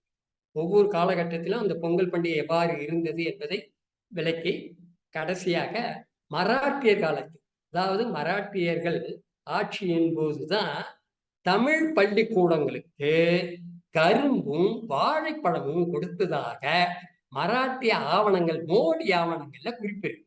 அந்த குறிப்பு வரையில் அதை செய்திருக்க. அது மட்டும் இல்லை, அங்க மாட்டு பொங்கல் அன்றைக்கு அந்த விழா எடுக்கக்கூடிய சிறப்பெல்லாம் அந்த மோடி ஆவணத்துல இருக்கு. அது ஒரு முக்கியமான செய்தி. ஏன்னா தமிழ்நாட்டோடு தொடர்பு அவர்களுக்கு இல்லை என்றாலும் கூட தமிழ் மக்களோட சேர்த்துக்கிறாங்க. தமிழ் மக்களுக்கு எதை செய்யணும்னு அவங்க கடைசி காலத்துல இந்த மராட்டியர்கள் செய்திருக்காங்கன்றதுக்கு இது ஒரு சான்று.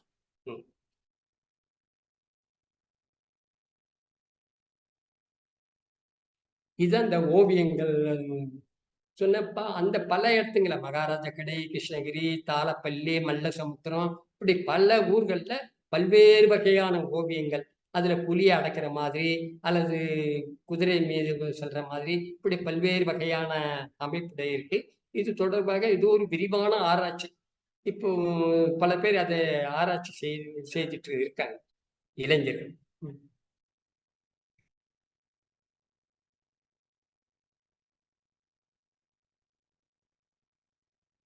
அதாவது கிருஷ்ணகிரியில மலைக்கு பக்கத்துல சோமநாதேஸ்வரர்னு ஒரு கோயில் இருக்கு. அந்த கோயில்ல விஜயநகர அரசர் காலத்து கல்வெட்டு இருக்கு. அதுல இது கல்வெட்டு அந்த கோயில் எடுத்தது பத்தி செய்தி இல்லை, தானம் கொடுத்தது பத்தி செய்தி இருக்கு. ஆனா வெளியில ஒரு 3 கல், சதுரமான கல், அதுல 3 உருவங்கள் இருக்கு. அந்த உருவங்களுக்கு கீழே கல்வெட்டு இருக்கு. அதாவது ராஜேந்திர சோழனுடைய காலத்தில் இருந்த அதிகாரிகள் எப்படி ராஜேந்திர சோழனும் அவனுடைய மனைவியும் தானம் பண்ணாங்களோ அதே மாதிரி இவனுடைய அதிகாரியாக இருந்தவனும் அவனுடைய 2 மனைவியரும் தானம் செய்தது தொடர்பாக அந்த 3 கல்வெட்டுகள்ல உருவங்களோடு இருக்குது. முதல்ல இது தொடர்பாக ஒரு கட்டுரையும் நான் எங்களுடைய இதழில் வெளியிட்டேன்.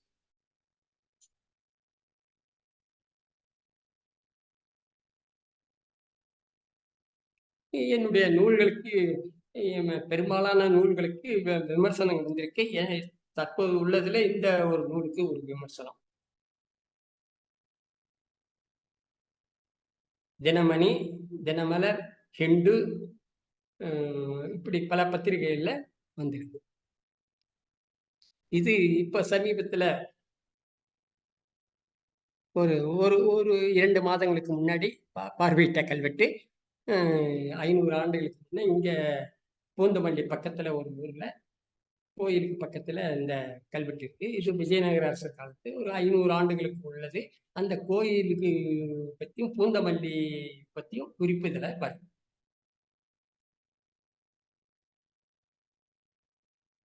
அடுத்து இது அங்க அதாவது சந்தானாச்சாரியர் ஒரு 4 பேர் இருக்காங்க.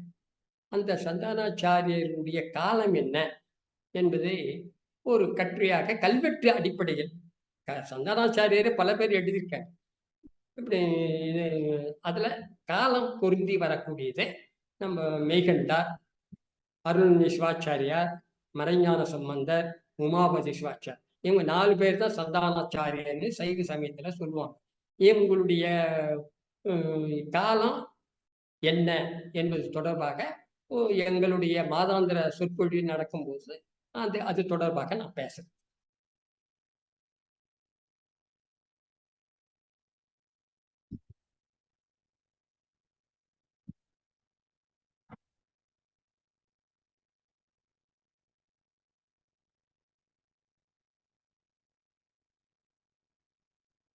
அதாவது இந்த நாலடியார் மூலமும் பதிப்பிக்கப்படாத பழைய உரை என்ற அந்த நூலுக்கு சேலம் மாவட்டத்தில் இருந்து ஒரு தனியார் நிறுவனம் சிறந்த இலக்கிய நூலாக தெரிவு செய்து எனக்கு பாராட்டு தெரிவித்தது.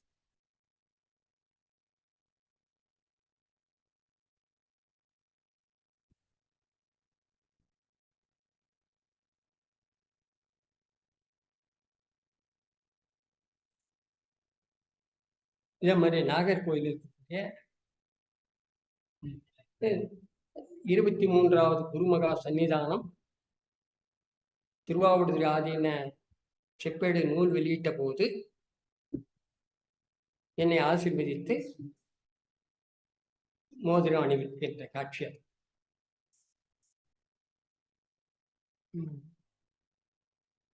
இந்த காட்சி இது என்னோட சேர்த்து ஒரு 4 பேர் அந்த விருது வாங்குறாங்க. அதுல நான் வந்து கடைசியில் இருக்கேன். சரித்திர செம்மன்ற அந்த விருது அந்த ஆதீனம் வழங்கி.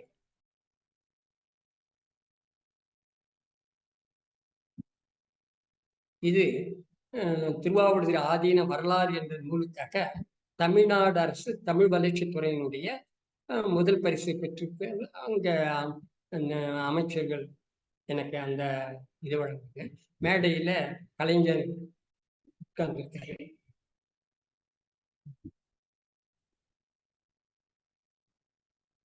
இது வாழ்நாள் சாதனையாளர் விருதுன்னு சொல்லிட்டு திருவண்ணாமலை மாவட்டத்தில் இருக்கக்கூடிய வரலாற்று பேரவை அன்னையில் வழங்கிய விருது.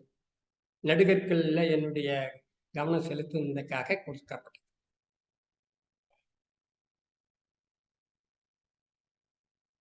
இது 2017 தமிழ்நாடு அரசு தமிழ் வளர்ச்சித்துறை என்னுடைய பணியை பாராட்டி ஊவே சாமிநாத ஐயர் விருது 1,00,000 ரூபாய் பணமளிப்பும் அந்த பாராட்டுதலும் வழங்கியது.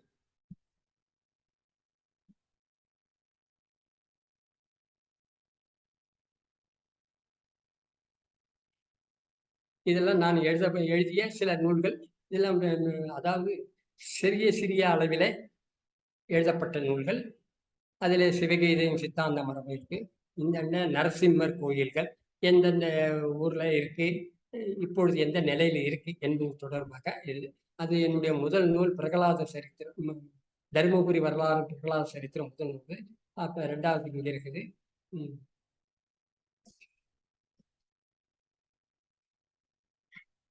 அதே மாதிரி இங்க திருவாவடுதுறை ஆதீன வரலாறு, அதே ஆங்கிலத்திலையும் திருவாவடுதுறை ஆதீன வரலாறையும் செப்பேடுகளையும் சேர்த்து ஒரே நூலாக அது வெளியிட்டிருக்கோம். அதே மாதிரி இந்த காஞ்சிபுரத்தில் இருக்கக்கூடிய கோயில் கல்வெட்டு செப்பேட்டை தொடர்பாக இந்த கடைசியில் இருக்கிறது நடுகற்கள். இதுதான் நான் முதல்ல வெளியிட்ட நூல்.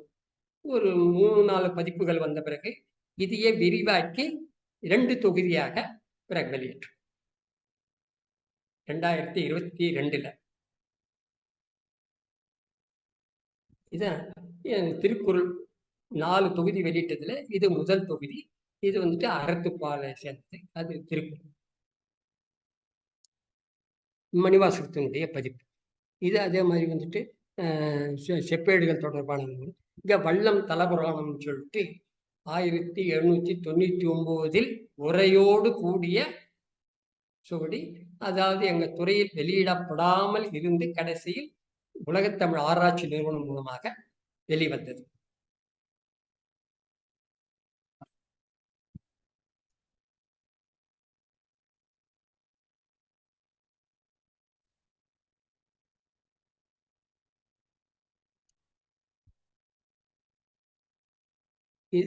நல்லூர் தஞ்சை மாவட்டத்தில் இருக்கின்ற ஊர். அந்த ஊரை பற்றி ஒரு நூல் நானும் என்னுடைய மகள் மான்விழியும் சேர்ந்து எழுதிய புத்தகம். அப்புறம் திருப்பாம்பரம், இது பாடல் பெற்ற தலம். இந்த பாடல் பெற்ற தலத்திலே ஒரு ஓலைச்சுவடி கண்டெடுக்கப்பட்டு ஆட்சியில் வராதனால அந்த சுவடியோடு அந்த கோயிலையும் சேர்த்து எழுதப்பட்ட நூல் திருப்பாம்பரம்.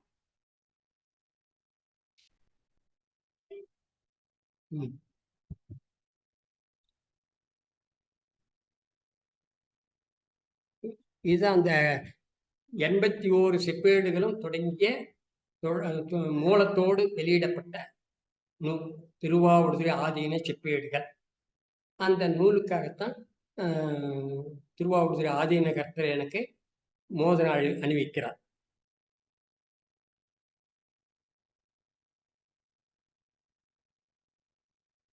நான் சொன்னேன் இல்லையா, அந்த நடுகற்கள் என்ற புத்தகம் மிக விரிவான அளவில் கல்வெட்டுகளும் படங்களும் சேர்த்து 2 தொகுதிகளாக ஏறக்குறைய ஒரு 1000 பக்கங்களில் எழுதப்பட்டது.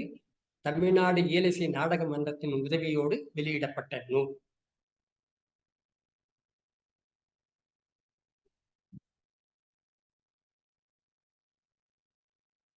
இது சமீபத்தில் செப்பேடுகள் தொடர்பாக ஒரு கருத்தரங்கு சென்னையில் நடைபெற்றது.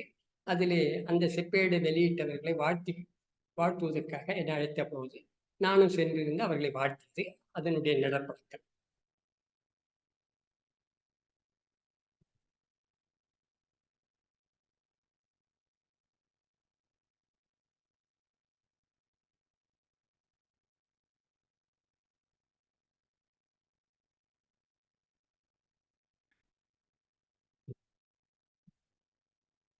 இதுவரை பொறுமையாக கேட்டிருந்த உங்கள் அனைவருக்கும் என்னுடைய நன்றியை மீண்டும் கூறி விடைபெறுகிறேன். வணக்கம். நன்றிங்கய்யா. நன்றியுரையினை வழங்க புதுவை அருங்காட்சியக ஆராய்ச்சி நூலகத்தின் நூலகர் செல்வி சீவாவேலு அவர்களை அழைக்கின்றேன். ஒவ்வொரு காரிக்கிழமையும் புதுவை அருங்காட்சியகத்தால் தொடர்ச்சியாக முன்னெடுக்கப்படக்கூடிய தொன்மை பேசுவோம் என்ற வரலாற்று இணையவழி கருத்தரங்கில் இன்றைய நாளில் தொல்லியல் துறைகளில் நான் கடந்து வந்த பாதை என்னும் தலைப்பில் தங்களின் அனுபவங்களை பகிர்ந்து கொண்ட பணி நிறைவு தொல்லியல் அலுவலர் திருவாளர் ச. கிருஷ்ணமூர்த்தி ஐயா அவர்களுக்கு எமது புதுவை அருங்காட்சியகம் சார்பில் நன்றியினை தெரிவித்துக் கொள்கின்றேன். ஐயா, நன்றிங்க ஐயா.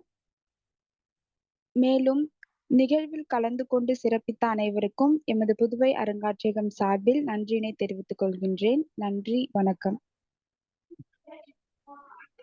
மீண்டும் அடுத்த ஒரு காரிக்கிழமை இணையவழி கருத்தரங்கில் இணைவோம். நன்றி, வணக்கம்.